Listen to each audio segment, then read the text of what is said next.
ওই এলাকা তো এই কথাটা বলতে হবে। সমাবেশ নিষিদ্ধ ছিল। সমাবেশ পরে থাকুক, ওনারা নিরাপত্তা বেষ্টনী ভেঙে গেছেন, আমাকে ভাঙতে দেবেন? আমার একটা দাবি আছে, আমি আর শাহেদ ভাই মিলে আমরা দুজন যাব, আপনিও চলেন, আমাদেরকে দেবে? জাহিদ ভাই, আওয়ামী লীগের কার্যক্রম নিষিদ্ধের প্রভাব প্রতিক্রিয়া নিয়ে আমরা আলোচনা করছিলাম, বিএনপি সহ অন্যান্য দলের ব্যাপারটা আপনি কিছুটা বলেছেন। আমরা অভ্যুত্থানের পরে একরকমের আওয়াজ শুনেছি অনেক দিন, সেটি হচ্ছে যে মানে আওয়ামী লীগ বিএনপিকে এক কাতারে নিয়ে আসা, আওয়ামী লীগ যা বিএনপিও তা, আওয়ামী লীগকে যেহেতু অভ্যুত্থানে পরাজিত করা গেছে, বিএনপিকে এখন একরকম আন্দোলন করে কোণঠাসা করা বা একই ধরনের অভিযোগ বিএনপির বিরুদ্ধে আনা এবং বিএনপির শীর্ষ পর্যায়ে নেতাদের বিরুদ্ধে নানা রকমের বিষোদগার অনেক কিছু আমরা দেখেছি। বিএনপি বরাবরই আওয়ামী লীগ নিষেধের ব্যাপারে একটি কথা বলেছে যে তারা একটি রাজনৈতিক দল হয়ে আর কি রাজনৈতিক দলে নিষেধাজ্ঞা চায় না, তারা গণতন্ত্রে বিশ্বাস করে, তারা বহুদলীয় গণতন্ত্রে বিশ্বাস করে, এরকম অনেক কিছু। এবারে নিষেধাজ্ঞার পরে বিএনপি একরকম ইতিবাচক সাড়া দিল। এটা কি পরিবেশ পরিস্থিতির কারণে, অথবা আওয়ামী লীগের নিষেধাজ্ঞা বিএনপির জন্য কতটা আতঙ্কের? আসবো আমি এই জায়গায়। বিএনপি ঠিক নিষিদ্ধ চায় না এভাবে সম্ভবত বলেনি, আমি আসবো। আমি কিন্তু এর আগের যে আলোচনাটা হচ্ছিল শাহেদ ভাইয়ের সাথে, আমি ওখানে দুটো জিনিস একটু যোগ করতে চাই। এই যে আমরা ধারণা করছি যে সব কিছু স্বাধীন করব, স্ট্রাকচার করব, ধরুন আমাদের সুপ্রিম কোর্টের বিচারক নিয়োগ আর্টিকেল 95-এ আছে, তো ওর মধ্যে আপনি প্র্যাকটিস করেছেন কিনা, আপনি বিচারিক জায়গায় দায়িত্ব পালন করেছেন কিনা, এবং একটা আইনের ভিত্তিতে খুব শুনি যে এই আইনটা কেন করা হয় না, এই আইনটা হলে আমরা শ্রেষ্ঠতম সব বিচারক পাবো ইত্যাদি ইত্যাদি। ধরুন একটা আইন আমরা করলাম, তার মধ্যে ওই দুটাও থাকলো, আরও নানান হিসাব থাকলো, এবার কীভাবে করলেন, বিরাট একটা নিয়ম করলেন। আমরা একটা আইন লিখতে গেছি, এই আমি তো নির্বাচন ব্যবস্থা সংস্কার কমিশনে ছিলাম, নির্বাচন কমিশন আইন, মানে এটা শুধু নিয়োগ আইন না, নির্বাচন কমিশন কিভাবে নিয়োগ হবে, তাদের আচরণবিধি কী হবে, অপরাধ কী হবে, সেটা কিভাবে আমরা ডিল করব, একদম পূর্ণাঙ্গ একটা আইন। আমি নিজে দেখেছি ওই আইনও আপনি যত ফুল প্রুফও করুন না, ফুল প্রুফ কোনো কিছুই নাই, ওইটাকে ম্যানিপুলেট করা যায় এবং ওটার মাধ্যমে আপনি আসলে আপনার লোক ওখানে নিয়ে যেতে পারবেন। একটা এক্সাম্পল দিই। 11 সরকারের সময় সংসদ নির্বাচন হয় যে আইনে, আরপিও সংশোধন হয়েছে না অনেক, এবং এটা তখনই অনেক, আমরা এটাতেও আরও অনেক কিছু সংশোধনী বলেছি, কিন্তু 11 সময় এটা অনেক সংশোধনী হয়েছে, কোনো সন্দেহ নাই। 2014, 2018, 2024-এর নির্বাচন হয়েছে ওই আরপিওর অধীনে, আর পুরনো পচা আরপিও ওটার অধীনে এই যে 96, 2000 এই নির্বাচনগুলো হয়েছে। তা আপনি বলুন কোন নির্বাচন ভালো হয়েছে? নিশ্চয়ই এগুলো ভালো, তাই না? তো সুতরাং মোদ্দা কথা কি জানেন, দোষ আইনের না। কোন সরকার যদি মনে করে আমি ঝামেলা করতে পারে, ও করবেই। আপনার কোনো আইন, কোনো লেখালেখি, আমি এগুলোর বিরুদ্ধে না, কিন্তু আমরা না ইদানিং একটা অদ্ভুত ইয়ের মধ্যে ঢুকে পড়ছে, ইলুশনের মধ্যে, যেমন একটা চমৎকার কনস্টিটিউশন, চমৎকার কিছু আইন যদি লিখে ফেলি তাহলে কোনো রকম কোনো সমস্যা হবে না। না, এটা এইভাবে কাজ করে না।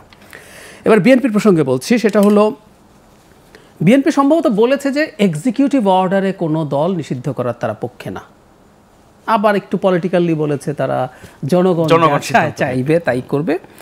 আমি যেটা ধারণা করি সেটা হচ্ছে আসলে আওয়ামী লীগ নিষিদ্ধের ব্যাপারে বিশ্ব পরিস্থিতি বিপক্ষে আছে। ধরুন যখন এই আইসিটিতে বিচার করার অপশানটা বাতিল করা হলো ক্যাবিনেট, এই ক্যাবিনেটের একজন মানুষও কি আছে আওয়ামী প্রেমী? একজনও নেই। এবং প্রধান উপদেষ্টা নিজে ব্যক্তিগতভাবে সাফারও করেছেন। মানে আমি মাঝে মাঝে চিন্তা করি একটা মানুষের অসভ্যতা কোথায়। এই 82-83 বছরের মানুষ কোর্টে যাবেন, লিফট বন্ধ করে ওনাকে হেঁটে হেঁটে 8-9 তলায় উঠাবেন, মানে কী করছেন? যাই হোক, তো বিএনপি যেহেতু নির্বাচন হলে ক্ষমতায় যাবে এই ধরনের একটা সম্ভাবনা দেখা যায়, তাহলে তার পক্ষে এটা বলা কঠিন। আর এখন যেটা হয়েছে, যে ঘটনাটা ঘটলো, সেটার ফলে আওয়ামী লীগ তো নিষিদ্ধ হচ্ছে না এখনই, মানে হচ্ছে না কথাটা এভাবে বলছি না, হতেও পারে নাও পারে, এবং এটা একটা বিচারিক প্রক্রিয়ার মধ্য দিয়ে হবে। সে পলিটিক্যালি আসলে টেকনিক্যালি বলছি, সে যদি এটার বিরুদ্ধেও থাকে এটার বিরুদ্ধে বলা সম্ভব না। কিন্তু যে ঝুঁকির কথা বলছেন, মানে এখন আমরা বিএনপিকে একটা স্টিগমা দিলাম, এসে যমুনায় চলে গেলাম, এবং কারো কারো জন্য যমুনার গেট পর্যন্ত চলে যাওয়া যায় যাচ্ছে, মানে ওই এলাকা তো এই কথাটা বলতে হবে। সমাবেশ নিষিদ্ধ ছিল, সমাবেশ পরে থাকুক, ওনারা নিরাপত্তা বেষ্টনী ভেঙে গেছেন, আমাকে ভাঙতে দেবেন? আমার একটা দাবি আছে, আমি আর শাহেদ ভাই মিলে আমরা দুজন যাব, আপনিও চলেন, আমাদেরকে দেবেন হাসরাত আব্দুল্লাহকে দেবে কেন? আইনি একটা রাষ্ট্র কিন্তু এভাবেই চলে। রাষ্ট্র যখন পিক অ্যান্ড চুজ করে, ওটা রাষ্ট্র থাকে না, ওটা মগের মুল্লুক হয়ে যায়, বা এখন বলছি না মবের মুল্লুক হয়। তো ধরুন কোনো একদিন কি হলো, বিএনপির উপর একটা স্টিগমা দিল, যমুনায় গেল, তারপরে 2 দিন পর শাহবাগ, সবাই আসো, বিএনপিকে এক্সিকিউটিভ অর্ডারে নিষিদ্ধ না করলে হবে না, আমরা এখান থেকে সরছি না। এবং সরকার ওখানে ওয়াসা থেকে পানি দেবে, তারপরে আপনার সিটি কর্পোরেশন থেকে ঠান্ডা পানির ওই যে বাষ্প স্প্রে দেবে, এগুলো করবে, তারপরে এটা দিয়ে করিয়ে শেষ করবে।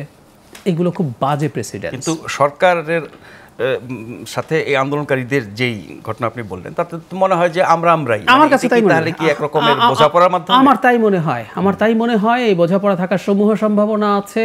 সরকার যেহেতু বাইরের ইস্যুজ আছে, সরকারের উপরেও চাপ আছে, কারণ প্রধান উপদেষ্টা আওয়ামী লীগ নিষিদ্ধ করা নিয়ে কখনো এই কথা বলেননি। আন্দোলনের প্রেক্ষিতে, আন্দোলনের অজুহাতে দেখালেন যে আমরা এটা করলাম, তো বাইরের যে চাপ সেটা তাহলে কিভাবে মোকাবিলা করেন? এখানে একটু যোগ করে দিই, আমাদের প্রেস সেক্রেটারি বলেছেন প্রধান উপদেষ্টার যে গণতান্ত্রিক বিশ্ব আওয়ামী লীগের পাশে দাঁড়াবে না এই প্রশ্নে। এটা একেবারেই ভুল। আমি সবচেয়ে মোক্ষম উদাহরণটা দিই, অসব দেশ সরিয়ে রাখি, কেউ তো প্রকাশ্যে বলে নাই, আমি একটা প্রকাশ্য উদাহরণ দিই।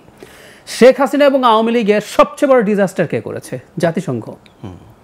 তাদের যে মানে মানবাধিকার হাই কমিশনের যে রিপোর্ট, মানে ডিজাস্টার হয়ে গেছে। বাংলাদেশে প্রজন্মের পর প্রজন্ম, আপনি সরকারকে ব্লেম করতে পারেন, ওকে পারেন, কিন্তু ওটা রয়ে গেল।